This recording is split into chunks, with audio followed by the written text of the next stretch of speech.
Alors, dans l'actualité de ce lundi 16 juin, d'abord, le diocèse de Sainte-Anne qui célèbre 75 ans de foi et d'engagement. Ça date de 1951. Alors, les festivités là, qui vont débuter prochainement et se tenir pendant 12 mois et se terminer en septembre 2026. Donc, c'est ce que nous a annoncé Monseigneur Pierre Goudreau la semaine dernière.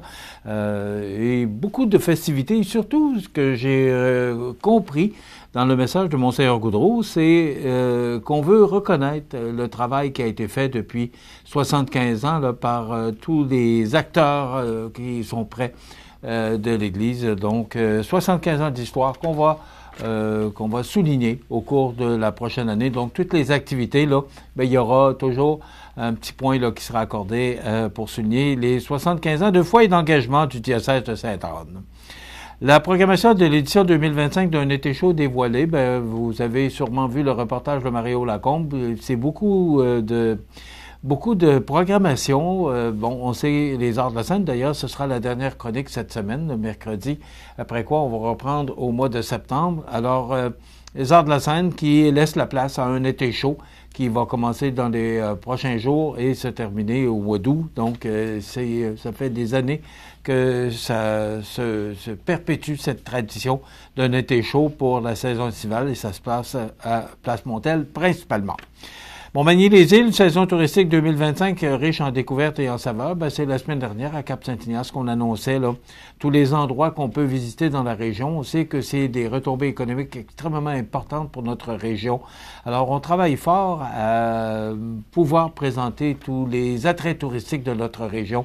Alors, une saison touristique 2025 qui s'annonce riche en découvertes et en saveurs. Vendredi, on vous annonçait que le traversier reprenait du service vendredi soir. Ça a été de très courte durée parce que samedi, on a dû revenir à la formule avion et barge parce qu'il y a eu un bris mécanique. On ne sait pas exactement ce qu'il en est. On n'a pas eu de détails de la Société des traversiers. On a tenté d'avoir de l'information, mais je vous dirais que dimanche après-midi, il n'y avait pas grand monde pour nous répondre. Mais il y a un problème avec le NM Grue des Îles et c'est la barge, qui a repris du service, ainsi que les passagers qui ne peuvent embarquer sur la barge, c'est ce que j'ai compris, et qui utilisent le service aérien. Donc, on est revenu. Là, ça fait quasiment un mois et demi qu'on n'a pas de traversier. Et là, on l'a perdu encore, alors qu'il a passé 5 semaines ou 6 semaines en cale sèche pour qu'on puisse voir réparer tous les problèmes du Grue des Îles s'il y en avait, mais c'est côté sécuritaire, on doit absolument procéder à cette vérification-là. Moi, je l'ai mentionné quelques reprises.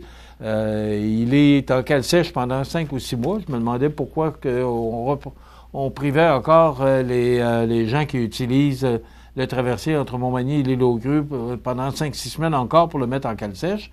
Et là, il est encore parti parce qu'on a un problème technique. Alors, à suivre, on n'a pas plus d'informations, donc on ne peut pas vous en donner plus que ça.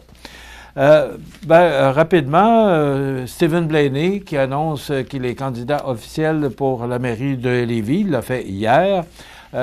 Pablo Rodriguez, qui est le nouveau chef du Parti libéral, il a remporté la victoire avec 52 %. Suivent de très près là, monsieur l'ex-président de la Fédération des chambres de commerce du Québec, Charles Milliard, et également M. Blackburn, donc qui ont promis qu'ils allaient se présenter aux prochaines élections de 2026. Donc, peut-être, et ça je le dis vraiment au conditionnel, que M. Rodriguez pourrait être tenté pour l'élection partielle dans Arthabasca, qui n'est pas encore déclenchée. On attend après M. Legault, alors qu'il devrait déclencher une partielle. Il a jusqu'au mois de septembre pour le faire. Et on sait que le chef du Parti conservateur du Québec, M. Duhem, qui est candidat dans Arthabasca. Donc, M. Rodriguez pourrait être tenté de se présenter dans ce comté-là. Une histoire à suivre. Et on parle d'1 milliard de dollars de manque à gagner dans le ministère de l'Éducation, donc il faut s'attendre à d'autres coupures. Ça complète notre émission d'aujourd'hui dans un moment, pas dans un moment, mais la chronique financière demain avec Étienne Chaput, une toute nouvelle chronique avec l'équipe Leclerc-Bilodeau, gestion de patrimoine et les trouvailles d'Audrey. On retrouve les sages du canton. Bonne journée!